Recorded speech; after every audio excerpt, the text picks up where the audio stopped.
الحمدللہ رب العالمین والعاقبۃ للمتقین والصلاۃ والسلام علی رسولہ خاتم النبیین وعلی آلہ وصحبہ اجمعین، اما بعد۔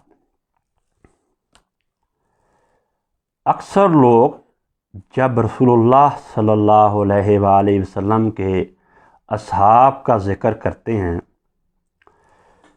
تو وہ کسی صحابی کا ذکر کرتے وقت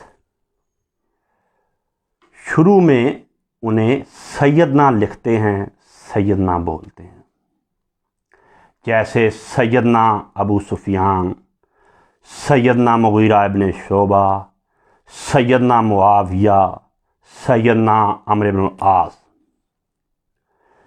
اسی طرح وہ صحابیات کا نام لیتے وقت یا صحابیات میں سے کسی صحابیہ کا نام لکھتے وقت اسے سیدہ لکھتے ہیں، جیسے سیدہ ہند، سیدہ فاطمہ، سیدہ ام کلثوم۔ آج کی صحبت میں ہم نے یہ دیکھنا ہے کہ ہر صحابی کو سیدنا کہہ کے پکارا جا سکتا ہے، ہر صحابی کے ساتھ سیدنا لکھا جا سکتا ہے، اسی طرح ہر صحابیہ کے ساتھ سیدہ لکھا جا سکتا ہے، یا کہ سیدنا اور سیدہ کا لقب مخصوص لوگوں کے لیے ہے، یہ عام ہے یا خاص لوگوں کے لیے ہے۔ آج کی صحبت میں ہم نے اللہ کی مدد سے اس بات کو، اس نقطہ کو بیان کرنا ہے۔ حضرت ابو بکر رضی اللہ تعالیٰ عنہ کو صدیق کہتے ہیں۔ ان کے لیے صدیق کا لقب رسول اللہ صلی اللہ علیہ وسلم نے بیان کیا ہے۔ آپ کی زبان مبارک سے حضرت ابو بکر کے لیے صدیق نکلا ہے۔ حضرت امام بخاری لکھتے ہیں کہ ایک بار رسول اقدس صلی اللہ علیہ وآلہ وسلم حضرت ابو بکر، حضرت عمر، حضرت عثمان، حضرت علی، حضرت طلحہ، حضرت زبیر، اللہ ان سب سے راضی ہو، ایک پہاڑ پر کھڑے تھے کہ اسی وقت پہاڑ نے ان بزرگوں کی وجاہت کی وجہ سے، ہیبت کی وجہ سے جنبش کی۔ جب جنبش کی تو آپ نے اپنے مبارک پاؤں سے ضرب لگائی اور فرمایا اہدا فما علیک الا نبی اور صدیق اور شہید، تھم جا، تم پر اس وقت نبی کھڑا ہے، صدیق کھڑا ہے اور شہید کھڑے۔ آپ کی زبان سے ان کے لیے صدیق نکلا ہے، اور یہ ان کے لیے ہی مخصوص ہے، ہر ایک کو صدیق نہیں کہتے، حضرت ابو بکر کو ہی صدیق کہتے۔ انہیں صدیق کیوں کہا جاتا ہے، یا صدیق کا لقب کب کیوں ملا؟ اس کے لیے ایک روایت ہے جسے حضرت امام حاکم نے اپنی المستدرک میں نقل کیا ہے کہ جب رسول اللہ صلی اللہ علیہ وسلم رات کے تھوڑے سے حصے میں بیت المقدس گئے، بیت المقدس سے آسمان کی سیر کی اور پھر واپس آ گئے، جب یہ واقعہ لوگوں نے سنا تو اکثر لوگ مرتد ہو گئے۔ جو مرتد ہو گئے تھے وہ حضرت ابو بکر صدیق کے پاس گئے، انہیں بتایا کہ آپ کے صاحب رسول اللہ ایسے کہہ رہے ہیں، آپ یقین کرتے ہو؟ تو حضرت ابو بکر صدیق نے کہا بالکل، میں نے ان سے بات ابھی سنی نہیں ہے، اگر وہ کہہ رہے ہیں تو میں اس بات کی جو تصدیق کرتا ہوں کہ واقعہ وہ اتنے عرصے میں بیت المقدس بھی گئے ہوں گے اور آسمان کی سیر بھی کی ہوگی۔ اس وجہ سے انہیں صدیق کا لقب ملا۔ مگر بعض لوگ اس روایت کو ضعیف کہتے ہیں کیونکہ اس میں ایک راوی ہے محمد بن کثیر السنانی، اس کی وجہ سے اس روایت کو ضعیف کہتے ہیں۔ مگر شیخ ناصر الدین البانی رحمۃ اللہ علیہ نے الصحیحہ میں اس روایت کو نقل کیا ہے، اور اس پر بڑی لمبی چوڑی گفتگو کرنے کے بعد اپنا یہ فیصلہ دیا ہے کہ شواہد کی بنیاد پر اس روایت کو حسن کہا جا سکتا ہے۔ تو یہ ثابت ہو گیا کہ انہیں صدیق کیوں کہا جاتا تھا، اور پھر رسول اللہ کی مبارک زبان سے بھی ان کے لیے صدیق نکلا ہے۔ واقعہ ہی وہ صدیق تھے اسم و مسمہ تھے، پروانے کو چراغ ہے، بلبل کو پھول، بس صدیق کے لیے ہے خدا کا رسول بس۔ دوسرے خلیفہ ہیں امیر المومنین حضرت عمر بن الخطاب رضی اللہ تعالی عنہ۔ آپ کو فاروق کے لقب سے یاد کیا جاتا ہے، آپ کو فاروق کہتے ہیں، اور اس سلسلے میں بہت سی روایات ہیں جن میں قصے بیان ہوئے ہیں کہ آپ کو فاروق کیوں کہا جاتا ہے، آپ کو فاروق کب سے کہنا شروع کیا، مگر وہ جتنی بھی روایات ہیں وہ ان میں سے اکثر موضوع ہیں، یعنی گھڑی ہوئی ہیں، اور باقی ضعیف ہیں، کوئی روایت بھی صحیح نہیں ہے۔ تو نتیجہ یہ نکلا کہ رسول اللہ کی زبان سے حضرت عمر ابن الخطاب کے لیے فاروق کا لقب نہیں نکلا، کسی صحابی نے بھی انہیں فاروق نہیں کہا۔ ہاں، ان ضعیف اور موضوع روایات کی بنا پر سلف صالحین انہیں فاروق کے لقب سے ہی یاد کرتے رہے ہیں، جیسے حافظ صاحب نے الاصابہ میں بھی انہیں فاروق ہی لکھا ہے۔ تیسرے خلیفہ ہیں حضرت عثمان رضی اللہ تعالیٰ عنہ، امیر المومنین، شہید ہیں، جنتی ہیں، بڑے مناقب ہیں ان کے۔ انہیں غنی کہا جاتا ہے، انہیں غنی کا لقب ملا ہے، انہیں غنی کے لقب سے یاد کیا جاتا ہے، مگر حقیقت یہ ہے کہ ان کے لیے غنی کا لقب رسول اللہ نے استعمال نہیں کیا، صحابہ نے استعمال نہیں کیا، اور اکثر ائمہ نے استعمال نہیں کیا۔ غنی اللہ کا نام ہے، یہ اللہ کی صفت ہے، یہ اللہ کا نام ہے۔ غنی صرف اللہ کو کہا جا سکتا ہے، کیونکہ اللہ نے خود کہا ہے کہ میں غنی ہوں، یا ایھا الناس انتم الفقراء الی اللہ واللہ هو الغنی الحمید۔ سب لوگ اس کے در کے بھکاری ہیں، فقیر ہیں، سوالی ہیں، غنی صرف اللہ کی ذات ہے۔ تو یہ نقطہ نکلا کہ انہیں جو غنی کہا جاتا ہے یہ ہم نے خود ہی بنا لیا ہے، رسول اللہ نے نہیں کہا، صحابہ نے نہیں کہا، اور ائمہ نے انہیں غنی نہیں کہا۔ چوتھے خلیفہ راشد ہیں امیر المومنین علی رضی اللہ تعالیٰ عنہ۔ انہیں رسول اللہ کی مبارک زبان میں ابو تراب کہا،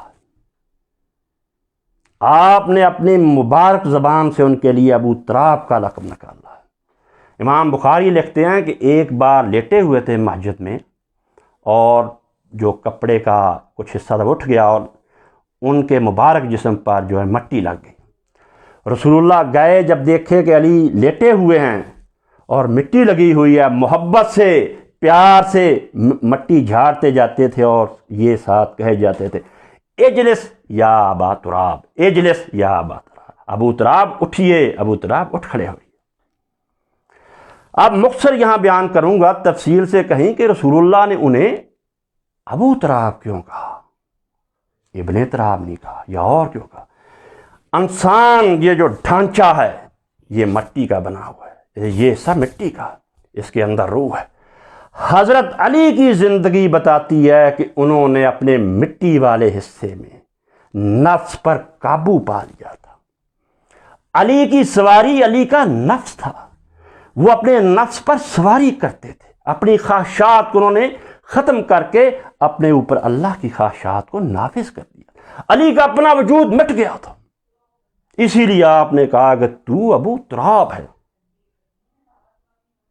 تو نے نفس کو قابو کر لیا ہے، لگام ڈال لی ہے، تلامیں ڈال لی ہیں، جدھر تو چاہتا ہے ادھر تیرا نفس جاتا ہے، یہ تیرا تابع ہو گیا ہے، تو نفس کا تابع نہیں ہے، تو ابو تراب ہے، تو مٹی کا باپ ہے، تو ابا ہے اس کا۔ مرسل حق کرد نامشبوط رہا، جو عظیم رسول تھا اس نے اپنی مبارک زبان سے آپ کو ابو تراب کہا۔ زندگی میں بڑے نمونے ہیں کہ کیسے وہ اپنی نفس پر سواری کرتے تھے۔ جب اصحاب جمل کو شکست دینے کے بعد، انہیں پاش پاش کرنے کے بعد آپ بصرہ میں داخل ہوئے، امام ابن کثیر لکھتے ہیں کہ عورتیں چھتوں پر چڑھی تھیں اور وہ گالیاں دے رہی تھیں، کیونکہ ان کے عزیز و اقارب اہل جمل کے ساتھ مارے گئے تھے۔ آپ نے فرمایا کسی عورت کو